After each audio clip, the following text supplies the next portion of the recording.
My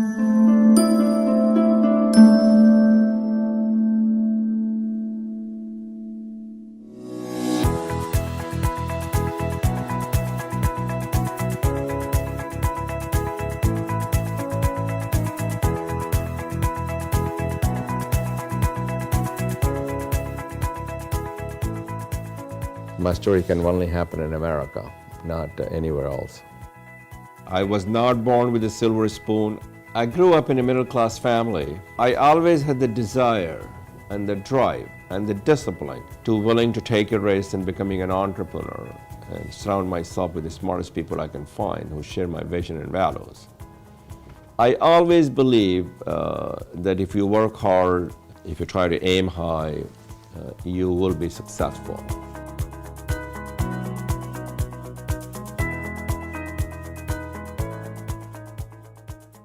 You know, there are a lot of people that they climb up the ladder of success and they don't want to look back down. They pull the ladder up behind them. Frank Islam is somebody who climbed the ladder and wants to keep putting new ladders down so more people can climb up. Frank wants to really give back. He honestly believes that's what he should do. To whom much is given, much is expected. And that's one of Frank's favorite quotes. I know he believes that sincerely.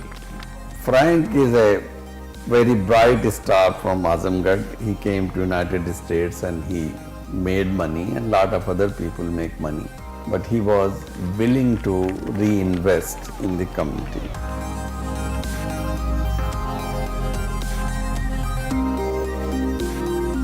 None is a greater servant of all humanity, of every people, every faith, every religion, every race, every ethnicity. None is a greater servant than Frank Islam.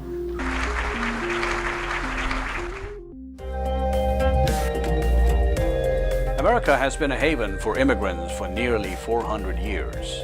These immigrants have built successful careers in the U.S. by working hard and seizing the immense opportunity the country provides to the newly arrived. A few of these immigrants, who dare to dream and aim even higher, have gone on to shape destinies and leave great legacies. Frank Islam's is one such story. From the dusty roads of Azamgarh to a wealthy neighborhood in Potomac, Maryland, Islam's journey is one that inspires people. Islam's journey has three distinct phases: the developing phase, the doing phase, and the giving back phase.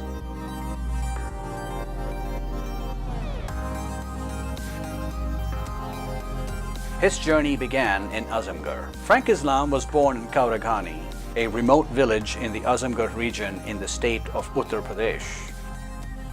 The young Islam spent the first few years of his life in Kauraghani. The area was quite remote. It was inaccessible from any of the road. The family in Azamgarh from my father's side were very well to do. Father didn't get that education. He was only up to high school. Somehow or the other he dropped out. There was no table and chair, so you sit on the floor and one teacher teaches everything. Islam attended a village school. After he completed elementary school, Islam's family moved to the ancient town of Varanasi. That enabled him to enroll in a good school. Then tragedy befell the family when Islam's father was struck by lightning. From early on, Islam knew that he was to write not only his own destiny, but also that of the whole family, and look after his mother and ailing father. My father felt very strongly that in order for us to be successful, the key ingredient is education. He believed that education is the gift that keeps on giving. Education will be the powerful equalizer to get people like my family out of the poverty. After high school, Islam moved to Aligarh Muslim University, one of the oldest educational institutions in modern India. This was a pivot point in his life. Aligarh played a key role in shaping the person Islam was to become. When he went from Banaras to Aligarh, he was always driven that he's going to Aligarh. They say, there is a saying that, people come to Aligarh and they leave Aligarh, but Aligarh never leaves them.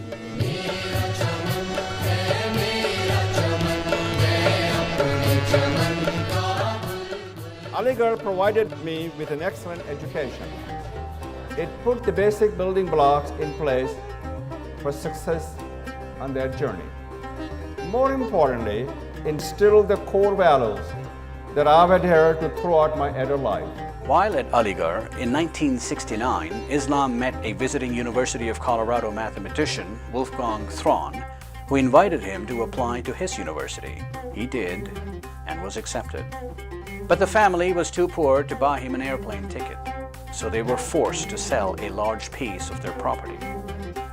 Islam's departure for the United States was bittersweet.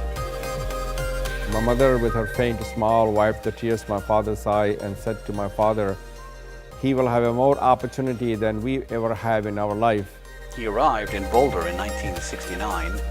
The campus was a brave new world. Boulder is breathtaking. It's out in the foothills of the Rocky Mountain. There were very few students from India and South Asia enrolled there at the time. Boulder in those days was very welcoming. In the late 60s and 70s was very welcoming for foreign students. It was kind of liked by the general population. Most of the environments were academic environments. At the University of Colorado, I didn't feel, I always felt that I belonged there. After earning his bachelor's and master's in computer science from the University of Colorado, Islam moved north to Canada. I went to Canada from Colorado to do my PhD at McMaster University in Ontario, which is located in Canada. Soon he would leave the university for a job at an information technology firm. It was there that he met his future wife, Debbie Dreisman. When we met, we were both just relatively low-level programmers, and he was easy to talk to. For a while, a group of us would get together and chat when we didn't have anything pressing to do, and after a while, he and I seemed to be the last ones talking. A passion of computer science, and she has taught me a lot of things. She taught me about the assembly programming. She knew more about programming than I did. Frank Islam and his wife Debbie are truly citizens of the world in the sense that they're working hard to try to bring people together, to bridge differences of faith, differences of ethnicity, differences of race, and really bring people together to be the best we can be. In 1977, the couple moved from Canada to Pittsburgh, where both found jobs. They would then get married. In 1982, Islam and Dreisman moved to the Washington, D.C. area to work for Computer Science Corporation, a large government contractor. Islam moved to Raytheon, another major government contractor, in 1988. It is at this job as a program manager that Islam began nurturing the dream of owning a business. That opportunity came in 1994 when a minority-owned business, QSS, was on sale. Islam bought the firm for $40,000. Having completed the developing phase of his journey, Islam was prepared to start the next phase of the journey, the doing phase. The University of Colorado provided me the building block to become an entrepreneur. After I got the education, I have to work for a couple of IT companies that gave me the real work grounding. Despite the preparations, life as an entrepreneur was not easy, especially not in the first 2 years. First 2 years were a struggle, sacrifice. We mortgaged our house. As a matter of fact, we took the second mortgage in our house to get the money from Rick's National Bank, which is no longer in business. I had no conference room, no even a table to sit on. It was a difficult part of my life. It was probably a year and a half before he took a full salary. He was really putting it on the average maybe 14 to 16 hours a day. Every ounce of energy he had to put into investing in his business. But I always believed that if I continue on this path of working hard and surround myself with the good people, I always believed that they will all work out. We got our first contract, we got second contract, and then we built the company. QSS secured a number of contracts from large government departments and agencies such as the Pentagon and NASA.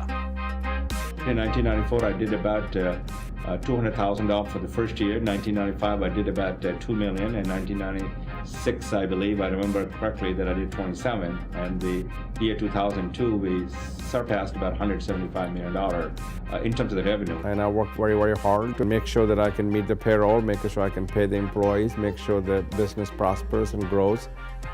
I was surrounded by a very talented team of management who share my vision and my values. He was passionate about what they were doing. He really liked the business that he was in. The second thing, he was committed to it. He spent a lot of time on it. He was focused on what was necessary to make it work, and he worked hard at achieving it. Ed Krigo is a friend who has co-authored 2 books with Islam and writes a joint blog with Islam on Huffington Post. Their motto was a passion for perfection. And what he saw was a number of the service firms did not do that. So their point of differentiation was to do it right the first time and to ask the customer what they wanted. And that was in counterpoint to some firms that were service firms that were not top blue chip. Frank was good at paying attention to what's going on, staying involved and knowing what was going on, but listening to the people he had brought in around him, considering what they had to say, and in the situations where he thought they were right or thought they were going in the right direction, he'd encourage them to continue doing that. Frank says this with his management team at the QSS Group, was that it was not me, it was we. By 2005, QSS was in excellent financial shape with revenue of more than $300 million. But after running the company for 13 years, Islam was ready to move on. I was ready for the next challenges, the next part of my life, and I decided that I needed to concentrate more into the philanthropic activities and helping others rather than continue earning money. He and I worked together to frame how we would sell the company, how would we pitch it to other companies, and the reality is, when you have a solid company with solid people that has performed well, I won't say the company sells itself, but it's very easy to talk to potential acquirers and explain what we've done and generate interest in the company. In 2006, the group was sold to Perot Systems, the business headed by billionaire Ross Perot, who had mounted a spirited third-party presidential run in 1992. He gave me the offer that I couldn't refuse. One of the first things Islam did was distribute a good chunk of the money to the men and women who helped him make the company hugely successful. Roughly $40 million was given to nearly 6 executives. Even after these disbursements, Islam was left with significant wealth. That investment of $45,000, I have to mortgage my house, it returned exponentially, the return on the investment was.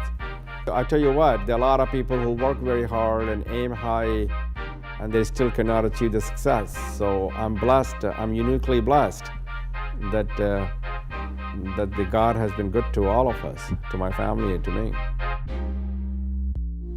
The sale of QSS marked the end of the doing phase in Islam's journey and signaled the beginning of the giving back phase. He and Dreisman set up a foundation to channel their philanthropic works. He also started to play an active role in the civic and political life of the community and the country. By selling the company gave us the financial independence. The idea is really to share, to give back to our country and a community that has been good to us. And also, the most important thing that I wanted to do is civic engagement and political engagement. Remember this, we can all enjoy Florida or Bahamas and Bermudas if we have the money and the wealth. But what good money and wealth is when you have not invested in others. The idea was always that if we do well, others should do well.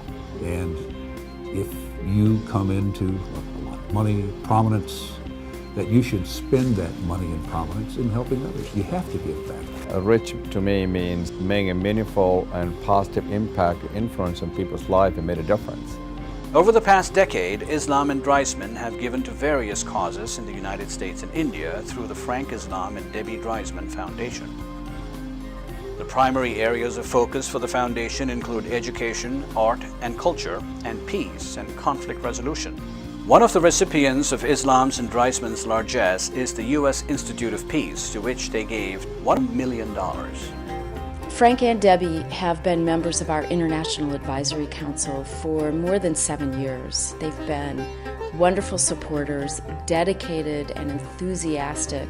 Among other beneficiaries are the John F. Kennedy Center for Performing Arts, the Brookings Institution, Montgomery College, and Marymount University. The couple's philanthropic efforts have not been limited to the United States. I think he looks at it as a duty. And in addition to a duty, I think he looks at it as a way of making an investment. And it's not just giving charity, it's making an investment in areas that, whether it's students, whether it's the arts, whether it's one of the areas where if you make that investment, you can make a difference. In 2016, they gave $2 million for the construction of the Frank and Debbie Islam Management Complex at Aligarh Muslim University, Islam's alma mater. This is a truly special occasion for me, the opportunity for me to be here to participate in this dedication of Frank and Debbie Islam Management Complex is one of the highlights of our lives.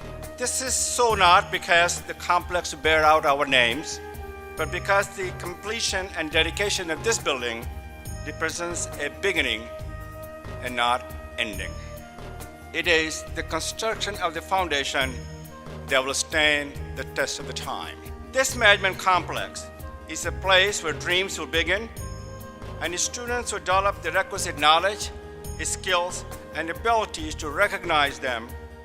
This management complex represents an opportunity creator and bridge to the future.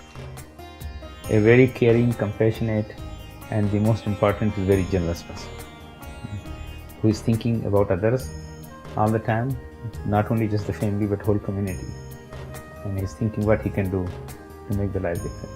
So he thinks that is there any way that we can give them an opportunity so that they can also rise in the society to be a meaningful citizens. The donation to Aligarh was important to Islam for two reasons: his emotional connection to his alma mater and his intense faith in the uplifting ability of education. As I look at you, I see me in you. I know there are other Frank Islam in this graduating class today. In order for us to create the next generation, they must get good education, and so that they can go out and help and support others, and that will make my investment sustainable. My entire family went to Aligarh Muslim University. We owe to Aligarh. There is no doubt about this. We are here because of Aligarh Muslim University. You start with your family, and then you work with your business, and then you work with a broader society, so you just bring that circle out and bring that circle out, and he's applying the same kinds of principles. I think Frank's personal story has instilled in him a passion for giving back, and giving back to his adopted country, the United States. And that has inspired him to be an extraordinary civic activist. He understands and appreciates the importance of individuals taking responsibility, and he does that with generosity, with conviction, and with a lot of enthusiasm. It is my honor to stand before you and present a gentleman with the award for civic engagement.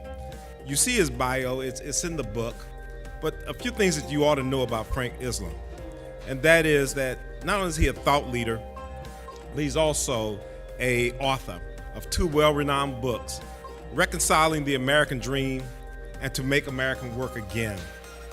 He's also an entrepreneur, starting businesses and creating jobs for people here in this area. But he also received so many awards that I can't begin to mention them. However, one award that he received was the Ernst & Young Entrepreneur of the Year for the state of Maryland. He serves on about a half dozen educational boards, including Johns Hopkins, American University, George Mason. He's a friend of this administration's, having been appointed to the Kennedy Center Board by President Barack Obama. Ladies and gentlemen, would you please welcome to the stage our honoree for the Civic Engagement Award, Mr. Frank F. Islam.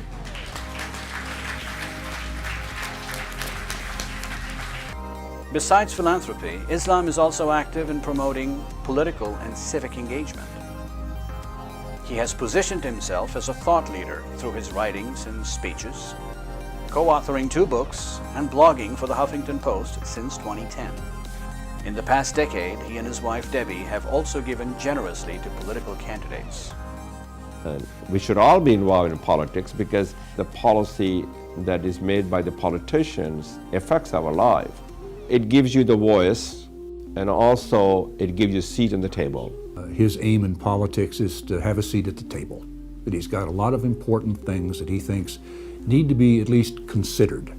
And by engaging in politics, that's what he's trying to do. He wants to be sure that some of the ideas out there get a proper airing. Frank has really proven himself to be a strong force within the Democratic Party. He contributes lots of ideas to the debate, and because he was a successful entrepreneur, and he's a successful entrepreneur as a recent immigrant to the United States, he really can speak from the heart about what this country has to offer, and also speak about how it's so important to provide those opportunities to other people. All of us have done very well, and all of us should invest in others by giving them ladders of opportunity to succeed. Even though he's a Democrat, Islam has supported candidates on the Republican side as well. Frank Islam is somebody who understands that we're all stronger when we find ways to work together. We may have differences of opinion on one issue or another, but we need to look for common ground and practical solution. Islam and Dreisman's civic engagement include serving on the boards of several prominent educational and cultural institutions. 2 of the topics close to Islam's heart are bringing the United States and India closer and his commitment to Muslim issues. I am an American and I love my country, but I also love India. And America is an adopted country and India is the country where I was born.